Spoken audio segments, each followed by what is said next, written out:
Après m'être caché dans ma tente, la lapine extraterrestre m'a réclamé comme étant à elle le matin.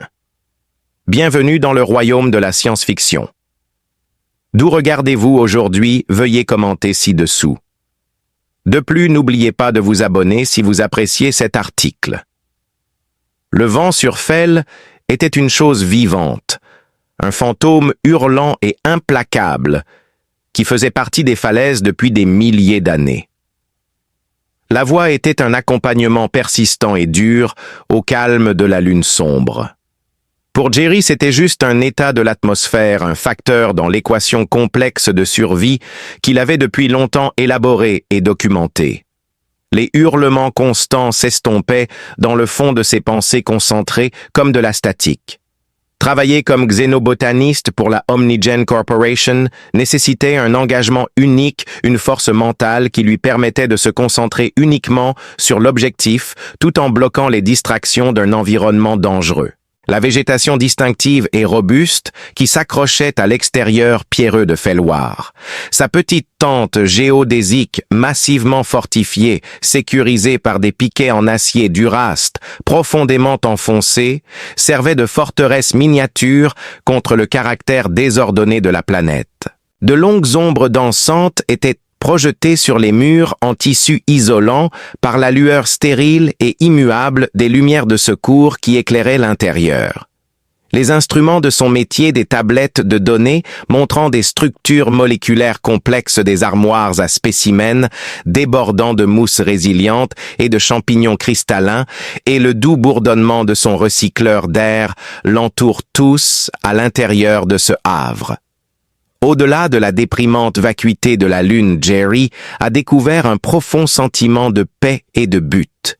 Mais la symphonie familière de la tempête avait une mélodie différente ce soir, alors que le rugissement typique du vent se transformait en un hurlement frénétique et guttural qui semblait déchirer la structure même de son abri. Les poteaux renforcés gémissaient de défi. Un brouillard accompagnant dense et étrangement réel avait balayé la côte rocheuse à une vitesse anormale. Une couverture blanche oppressante engloutissait tout le terrain et, plus important encore, coupait son lien avec le relais orbital, le forçant à une solitude inconfortable et imposée. Il était en train de décoder le génome d'un lichen particulièrement obstiné, un spécimen qui semblait se moquer de toute idée de mortalité et vivait de radiations ambiantes lorsque l'entrée de sa tente fut violemment arrachée. Avec un claquement sec, le joint magnétique à haute tension qui était censé résister à la fureur la plus intense de la Lune a cédé et le rabat renforcé a été projeté en arrière comme par une force explosive. La tente fut replongée dans sa sombre lumière artificielle alors que le rabat se refermait à nouveau, et une personne à peine plus qu'une silhouette contre le chaos gris tourbillonnant à l'extérieur tituba dans l'ouverture à moitié rampant, à moitié s'effondrant sur le sol isolé. Avant que son esprit conscient n'ait eu le temps d'enregistrer l'intrusion, le corps de Jerry fut pris en charge par l'instinct et l'entraînement qui avaient été affinés au fil des années de travail sur le terrain dans des conditions dangereuses. Avec un mouvement fluide et furtif, il se leva, son corps tendu, sa main droite, se refermant automatiquement autour de la poignée fraîche et réconfortante du couteau utilitaire gainé à sa ceinture. Il regarda l'intrus avec un regard analytique, entraîné, ses yeux s'étant habitués à l'obscurité. C'était une femme. Elle avait une forme remarquablement humanoïde, mais clairement extraterrestre. Son visage était encadré par une crinière sauvage de longs cheveux blancs et frisés, et il avait une beauté sensible presque humaine. Cette profusion de poils donnait naissance à deux oreilles extraordinairement longues et expressives qui ressemblaient à celles d'un lapin terrestre. Ses oreilles frémissaient nerveusement, réagissant à chaque son minuscule dans la tente. Tout son corps était recouvert d'une épaisse et dense fourrure, d'un blanc immaculé maintenant emmêlé par l'humidité et la saleté de la tempête, observa-t-il avec l'intérêt détaché d'un scientifique. La fourrure soyeuse de son bras gauche était souillée par une entaille profonde et disgracieuse.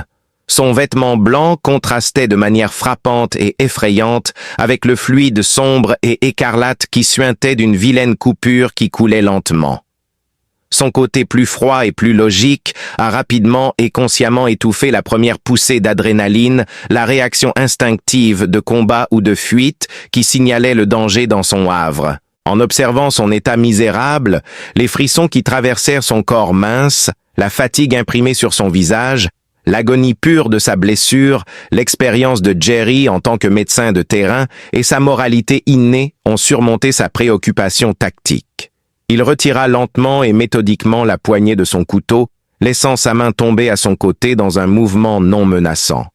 Un avertissement silencieux qu'elle était toujours mortelle malgré son état, la dame l'extraterrestre le fixait avec des yeux perçants d'un bleu éblouissant et doux, avec la fureur féroce et désespérée d'un animal acculé. Il pensait qu'elle comprendrait le symbole universel de paix qu'il faisait en levant les deux mains, les paumes tournées vers elle. « Doucement », remarqua-t-il d'une voix basse et délibérément calme, conçue pour apaiser, plutôt que pour donner des ordres comme il le dirait à un animal effrayé. « Je ne te ferai aucun mal. Si tu es blessé, je peux t'aider. » Il ne savait pas si elle pouvait le comprendre, si elle trouverait un sens quelconque dans la langue d'une race provenant d'un système solaire lointain, au-delà des bavardages insignifiants. Cependant, il semblait que le langage universel du ton et de l'intention était compris. Ses épaules se détendirent légèrement, mais ses yeux restaient fatigués et fixés sur tout ce qu'il faisait. Une source de violence potentielle, elle restait immobile, mais elle le laissait s'approcher lentement. Après avoir récupéré sa trousse de secours, un petit paquet complet qui comprenait des antibiotiques à large spectre et des applicateurs de chair synthétique, il s'accroupit à une distance respectable d'elle. Il ouvrit le paquet et choisit une lingette nettoyante stérile et un tube de gel coagulant travaillant avec une main ferme et une économie de mouvement efficace et expérimentée. Elle n'avait aucune raison de supposer une attaque inattendue, car chaque action était lente, intentionnelle et annoncée, lui permettant de toujours savoir ce qu'il faisait. Alors qu'elle l'observait, elle sentait l'air antiseptique, avec ses narines frémissantes et ses longues oreilles se tournant pour suivre le léger bruissement des fournitures. Il tendit la main pour toucher son bras, mais elle recula en sifflant doucement un sifflement qui résonnait dans sa poitrine et ses lèvres s'écartèrent pour révéler une paire d'incisives étonnamment acérées. La main de Jerry était en l'air lorsqu'il s'arrêta en un instant. Il murmura « Tout va bien ?» en gardant un ton calme et posé. Il tendit la lingette nettoyante pour qu'elle l'examine, lui permettant de sentir l'objet inconnu avant de réessayer. Cela arrêtera le saignement. Cela aidera à soulager la douleur. Elle lui donna la permission de la toucher cette fois. Sa chair était chaude malgré le froid qui s'accrochait à elle et sa fourrure était incroyablement soyeuse sous ses doigts. Nettoyant la blessure avec un toucher aussi doux que possible, il essuya la saleté et le sang séché. Elle serra les dents et grimaça, mais elle resta immobile et il fut impressionné par sa fortitude. Dès qu'il a appliqué le coagulant, la peau déchirée a commencé à se refermer. Il a ensuite recouvert son bras d'un bandage stérile auto-adhésif, la substance blanche se fondant presque dans sa fourrure. Quand il eut terminé, il recula, lui laissant de nouveau de l'espace. Il fouilla dans son sac de provisions, trouva une barre nutritive à haute teneur en calories, l'ouvrit et la posa sur le sol entre eux. Son nez se plissa en reniflant l'odeur étrange de l'offrande qu'elle regardait avec une intense méfiance. Sa faim a clairement pris le dessus sur sa prudence après une longue période de tension et elle a attrapé la barre et l'a avalée en quelques bouchées rapides et affamées, ses yeux ne quittant jamais son visage. Après avoir réalisé qu'elle n'était plus une urgence médicale et que sa priorité absolue était de se détendre, Jerry a discrètement étendu l'une de ses couvertures thermiques supplémentaires sur la tente, lui faisant de la place dans une zone distincte.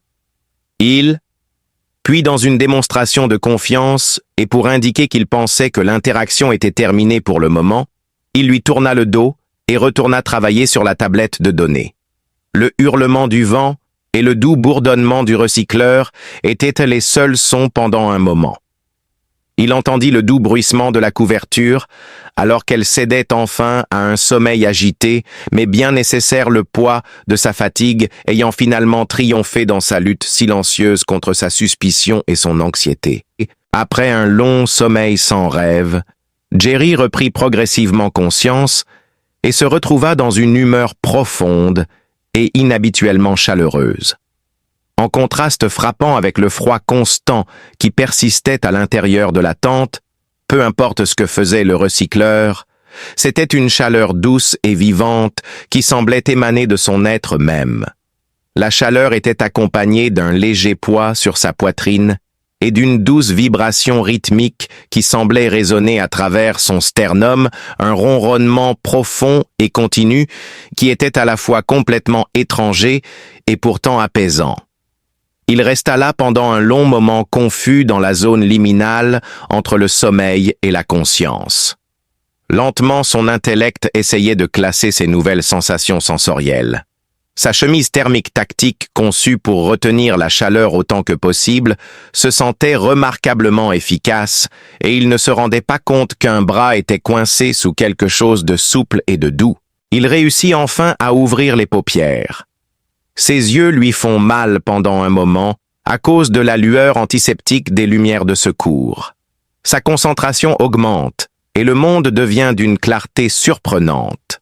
Le ronronnement, le poids, la chaleur proviennent de la femme étrangère. Tout son corps est blotti contre son torse, dans un état de repos complet, et confiant sa tête reposant juste sous son menton et tout son corps enroulé sur lui. Ses longs cheveux frisés tombaient en cascade sur son épaule comme un ruisseau de clair de lune filé, et sa fourrure blanche comme neige était réconfortante contre son cou. Il avait un bras coincé bien à l'abri sous sa silhouette mince, et elle l'entourait de ses bras. Sa respiration montait et descendait doucement, et il la sentait. Ses grandes oreilles de lapin tressaillaient à chaque expiration, une bouffée d'air chaud sur sa peau, en réponse aux hurlements étouffés de la tempête mourante à l'extérieur. La tête de Jerry, qui est souvent un tourbillon d'analyse et de plans de secours, devint complètement vide. Sa respiration était prudente et superficielle, et il restait immobile, chaque muscle figé, craignant que tout mouvement brusque ne déclenche une forte réaction de sa part. Il était quelqu'un qui travaillait avec des données et des événements observables en tant que scientifique. Cependant, chaque procédure et critère reconnu de contact interespèce qu'il avait jamais examiné était enfreint dans ce cas. La femme sur sa poitrine commençait à se réveiller alors que l'aube lente de la faible lumière éthérée de Fel commençait à filtrer à travers le tissu translucide de la tente, illuminant l'intérieur de teintes grises et douces de lavande. Avant que son ronronnement continu ne s'arrête, elle se déplaça légèrement et dormit avec son visage pressé contre son cou. Un soupir silencieux quitta ses lèvres. Alors qu'elle s'adaptait à la faible lumière, ses yeux délicats et brillants d'un bleu vif s'ouvrirent et clignèrent doucement. Ses yeux étaient des fenêtres vers une conscience ancienne et intellectuelle. Pas seulement les globes oculaires basiques d'une créature sauvage, mais ils possédaient une profondeur remarquable. Pendant un long moment à couper le souffle qui semblait durer une éternité, elle le regarda fixement, ses yeux se levèrent et rencontrèrent les siens. Ses yeux étaient dépourvus d'alarme et de peur d'être dans une situation si privée avec un parfait inconnu. Au lieu de cela, elle avait une expression sereine et calme sur le visage, comme si elle regardait directement dans son âme et en évaluait le contenu.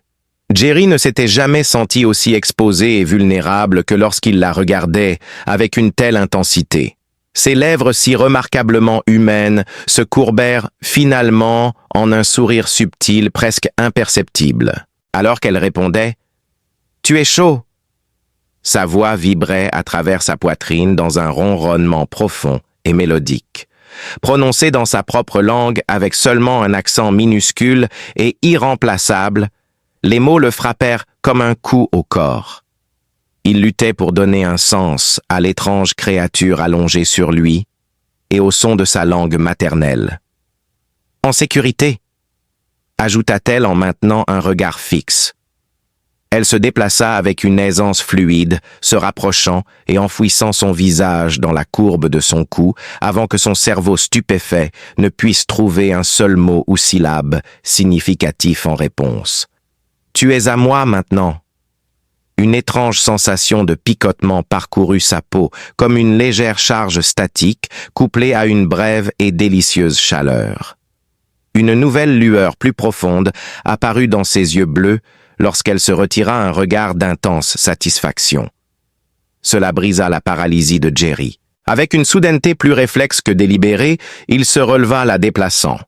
Avec l'agilité vivante d'un chat, elle roula sur lui avec grâce et atterrit sur ses hanches, sur le sol isolé, sa queue touffue en forme de boule, amortissant son impact. Le cœur battant contre ses côtes, il recula précipitamment les séparant. Ses doigts effleurèrent de sa peau qui semblait étrangement sensibilisée, et il leva une paume vers son cou où elle l'avait touché.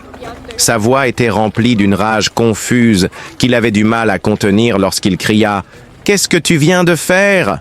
Comment diable peux-tu penser que je suis à toi ?» Il jeta un coup d'œil à sa paume, puis à la petite surface réfléchissante de sa tablette de données.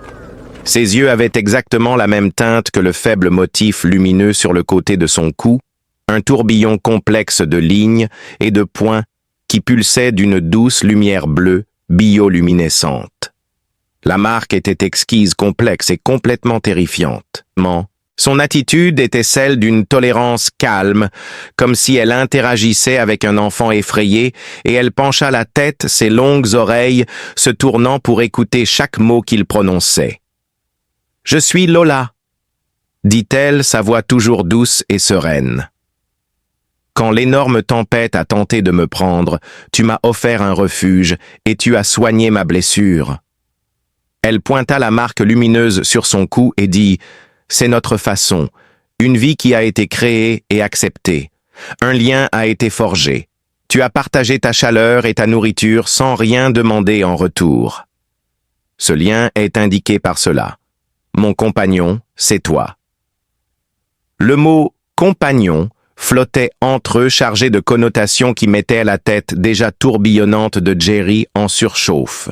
L'absurdité de la situation menaçait de submerger sa sérénité soigneusement cultivée alors qu'il se peignait les cheveux en désordre. Il a commencé à essayer de traiter cela comme un malentendu culturel simple, bien qu'extrême, en parlant d'un ton calme et raisonnable, Lola. Merci pour le sentiment. Je le crois vraiment, mais ce n'est pas ainsi que les choses fonctionnent pour mon peuple ou pour les gens en général. Il trouvait difficile de décrire la grande différence entre leurs points de vue sans offenser personne. C'était simplement une question de courtoisie de vous offrir un endroit où séjourner et de l'aide. N'importe qui l'aurait fait. Ce n'est pas ce que cela signifie.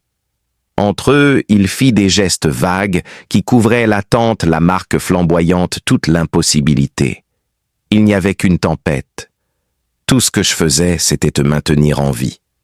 Aucun lien, aucune dette et certainement pas d'accouplement. Il s'attendait à de la perplexité, peut-être même de la rage ou de la déception face à son mépris pour sa tradition.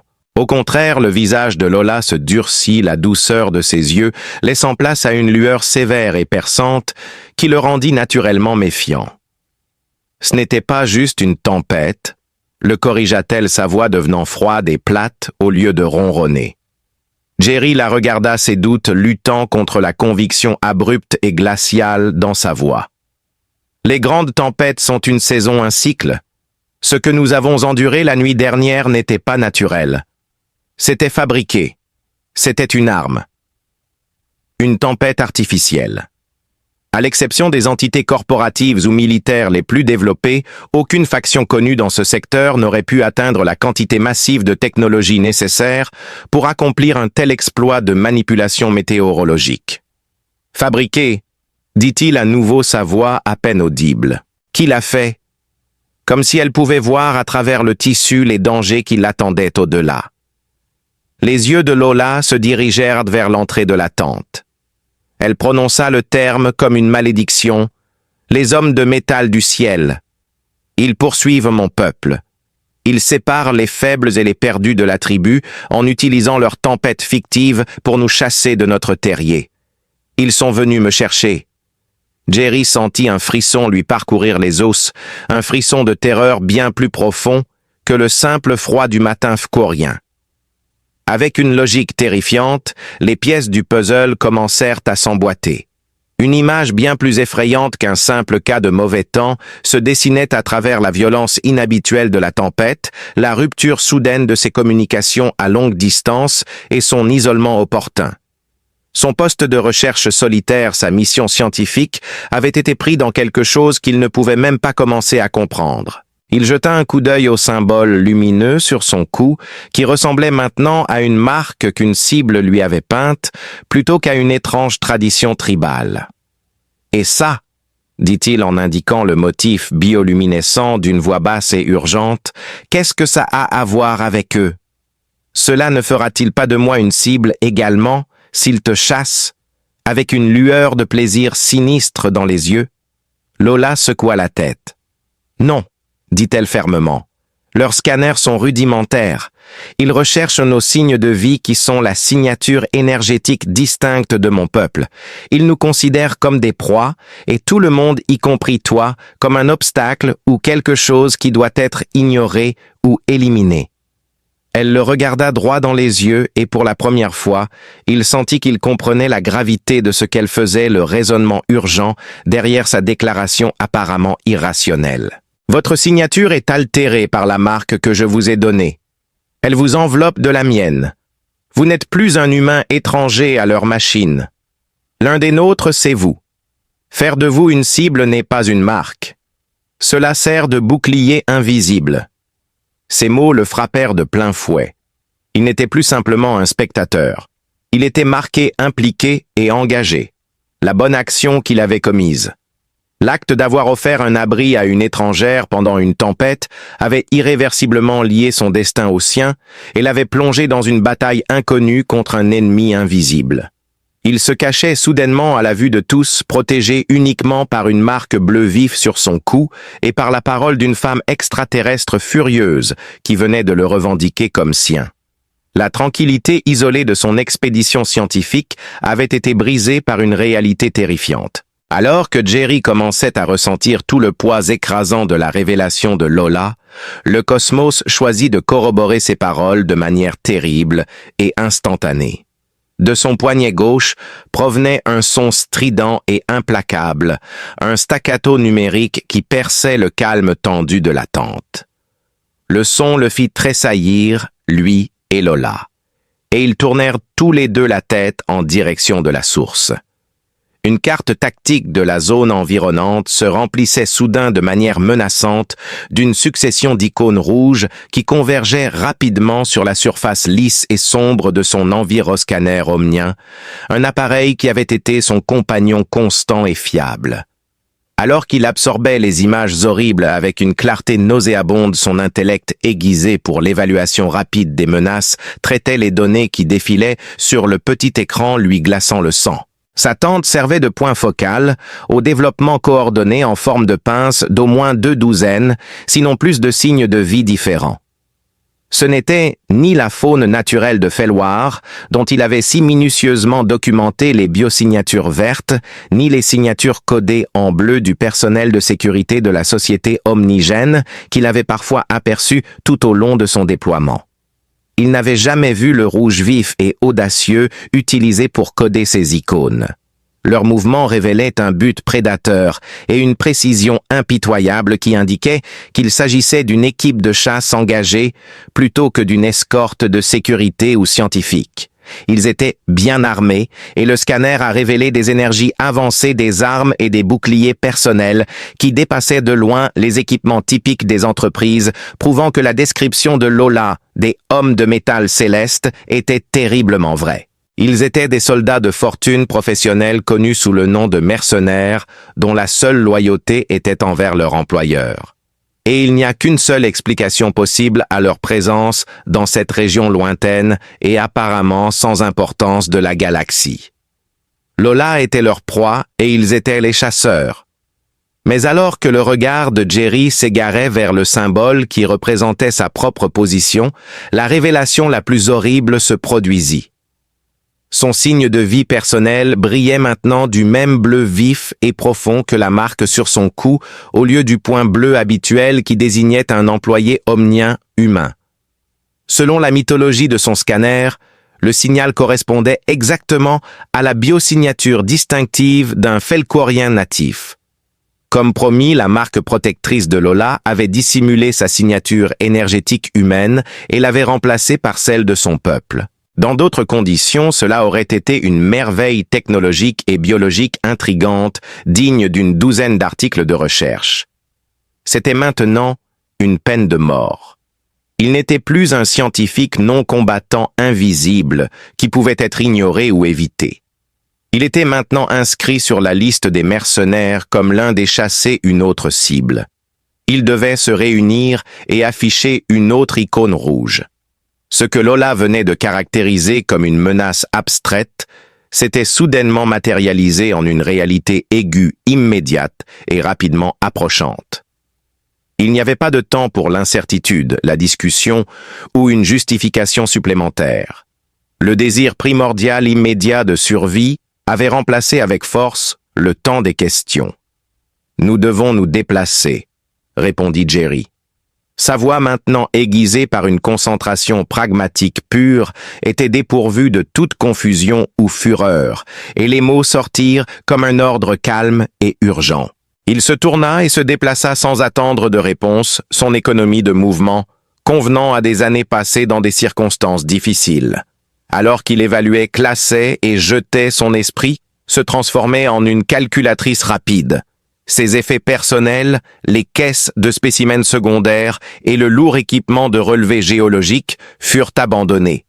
Il se concentrait uniquement sur les nécessités, la trousse de premier secours, un petit mais puissant coupeur à plasma, un purificateur d'eau à haute capacité, le reste de ses barres alimentaires et la principale tablette de données contenant toutes ses recherches irremplaçables. Avec une rapidité acquise par la pratique, il emballa tout dans son sac de survie robuste et léger. Lola n'avait pas besoin de persuasion, car ses yeux bleus brillaient d'une lumière forte et défiante, et son corps était déjà tendu comme un ressort. Sous des couches d'instinct de guerrière se cachait la peur qu'elle pouvait ressentir. Maintenant, l'évasion était la seule chose qui consumait tout son être. Elle se dirigea vers l'entrée de la tente, pressant une de ses longues oreilles contre le tissu, la tête inclinée, écoutant attentivement les bruits du monde extérieur, interprétant le hurlement du vent pour le moindre son inhabituel d'approche de moteur ou de bottes blindées, tandis que Jerry fixait son équipement. Ses sens étaient bien plus sensibles au rythme subtil et au danger de cet environnement que n'importe quelle de ces technologies avancées, car elle était une créature de cet environnement. Elle n'hésita pas lorsqu'il hocha la tête brusquement et souleva la charge sur ses épaules. Elle créa une sortie opposée au principal vecteur d'approche des mercenaires en ouvrant l'arrière de la tente avec une petite lame d'obsidienne affûtée à l'aspect sinistre qu'elle sortit d'un étui dissimulé sur sa cuisse. Glissant hors de l'abri détruit, ils entrèrent dans le maelstrom confus et tourbillonnant du brouillard gris. Leurs visages étaient griffés par les vrilles glaciales du vent qui menaçaient de leur arracher l'air des poumons comme s'il s'agissait d'une agression physique. Le monde à l'extérieur de la tente était un cauchemar homogène et aveugle pour Jerry. La brume oppressante obscurcissait un panorama de roches acérées et de chutes dangereuses et invisibles. Il n'avait aucune utilité pour son GPS. Le flux satellite restait complètement brouillé et sa carte tactique était un piètre substitut à la vue réelle, même si elle représentait la position de l'ennemi. En tant qu'homme technologiquement sophistiqué rendu impuissant par la force brute et débridée de la nature, il était effectivement aveugle. Cependant, Lola voyait le vent et le brouillard comme des compagnons plutôt que des ennemis. Comme si elle pouvait sentir chaque crevasse et chaque point d'appui à travers la plante de ses pieds, elle se déplaçait avec une assurance surprenante et fluide, une silhouette blanche fantomatique glissant à travers l'obscurité grise, ses pieds nus, trouvant un appui sur la roche glissante et dangereuse. Sans dire un mot, elle prit la tête, et Jerry suivit sans hésitation, mettant toute sa foi dans cette étrange femme qui avait bouleversé toute sa vie en quelques heures. Une course effrénée et haletante à travers la surface rugueuse de Fell fut leur fuite désespérée. Lola les guida à travers un labyrinthe tumultueux de formations rocheuses acérées et déchiquetées, et dans de petites gorges sinueuses qui semblaient plonger au cœur même de la lune, plutôt que par les routes plus simples et plus ouvertes que la logique de Jerry aurait suggéré. À travers ces petits passages, le vent hurlait et gémissait. Une centuple amplification du son produisait un mur de bruit tonitruant que Jerry croyait noyerait les sons des chasseurs en fuite. Pendant cette poursuite désespérée, il découvrit une nouvelle facette de Lola. Au-delà de l'immigrante terrifiée ou de l'étrange femme possessive de la tante, il y avait une dimension en elle. Dans sa forme la plus basique, elle était une survivante qui s'était parfaitement adaptée à son environnement rude. Elle connaissait cette terre comme une chose vivante et respirante, avec ses propres secrets humeurs et chemins secrets, et non seulement comme une carte des altitudes et des emplacements. Elle avait un sens naturel du terrain et se déplaçait en conséquence. Son corps témoigne d'une vie passée à négocier ses dangers, chaque pas étant confiant et déterminé. En échange, il a démontré qu'il n'était pas l'étranger maladroit et faible qu'elle aurait pu penser qu'il était. Des années d'entraînement physique intense pour des déploiements hors du monde avaient conditionné son physique pour suivre son vol incessant. Plus significativement son esprit, un immense entrepôt de connaissances xénobotaniques commença à coopérer avec son intuition. Il était plus qu'une simple responsabilité à protéger. Il était une force, une arme d'un genre particulier. Il remarqua un groupe de cosses bulbeuses et palpitantes poussant dans une fissure à proximité alors qu'ils attendaient un moment de répit derrière un grand mégalithe de pierre noire. Il s'exclama « Lola, attends !» et leur fit signe. Il récupéra rapidement une petite pierre du sol et brisa l'une des capsules avec un lancer précis et vif. Avec un doux pop, il explosa, libérant un nuage dense et scintillant de pollen doré que le vent saisit instantanément et renvoya dans la direction d'où ils étaient venus. Rapidement, il continua. C'est un neurotoxique pour la plupart des formes de vie infectées. Cependant, c'est un puissant agent désorientant pour les vertébrés. Pendant quelques minutes, cela perturbera leur sens, peut-être même leur scanner. Leur dynamique changea subtilement mais significativement à la suite de cette conduite. Ils commencèrent à développer une alliance inconfortable et tacite, une collaboration basée sur le danger mutuel et un respect réticent qui se développait rapidement plutôt que sur des mots ou des promesses.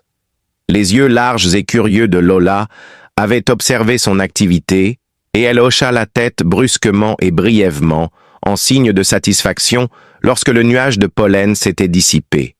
Bien que ce fût un geste modeste, c'était une reconnaissance évidente de sa valeur et des applications potentielles de son expertise particulière hors du monde.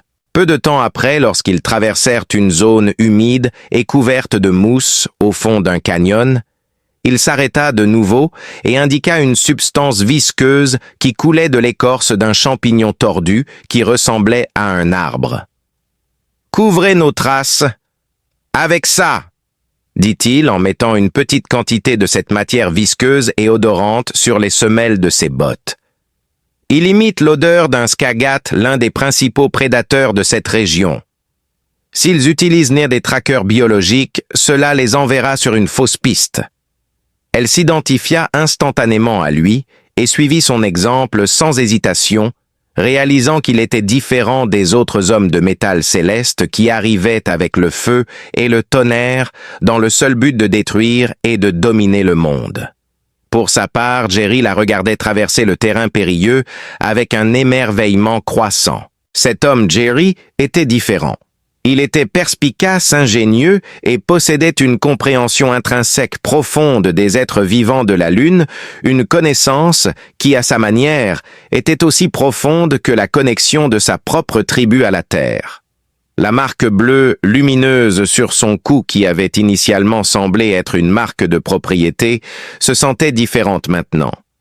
Elle n'était plus seulement une étrange extraterrestre qui avait erré dans sa tente. Elle était une force de la nature à part entière, une guerrière féroce et fière, luttant avec acharnement et ténacité pour sa propre survie. Les heures qui suivirent leur fuite de la tente détruite se fondirent en un cauchemar continu de poumons brûlants, de muscles endoloris et de la peur constante d'être découverts. C'était une connexion, un fil fragile de dépendance mutuelle tissé entre deux âmes radicalement différentes, un témoignage silencieux du pacte désespéré et non dit qu'ils avaient forgé au cœur de la tempête et qu'ils scellaient maintenant dans le creuset de la chasse.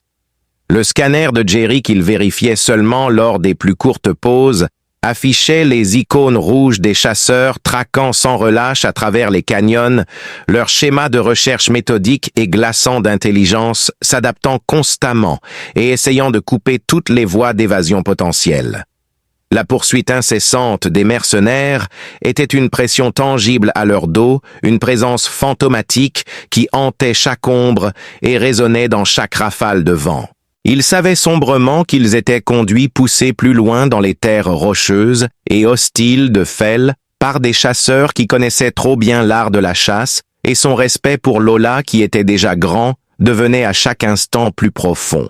Elle semblait avoir une endurance presque surnaturelle, son corps mince dissimulant un noyau d'acier trempait son rythme, ne faiblissant à peine, même lorsque le propre corps bien entraîné de Jerry hurlaient de protestation. Leur allié URSV, le brouillard, avait commencé à s'éclaircir à mesure qu'il montait, remplacé par un vent mordant qui portait le goût métallique de l'ozone et l'odeur de la pierre lointaine battue par la pluie. Elle le conduisait à travers un paysage qui devenait de plus en plus étrange et dangereux, un chaos de flèches rocheuses imposantes qui griffaient le ciel perpétuellement nuageux et de profonds gouffres labyrinthiques qui semblaient n'avoir aucun fond. Lola les arrêta brusquement devant une falaise monolithique abrupte, un mur gigantesque de roches sombres et battu par les intempéries qui semblaient n'offrir aucun passage et aucun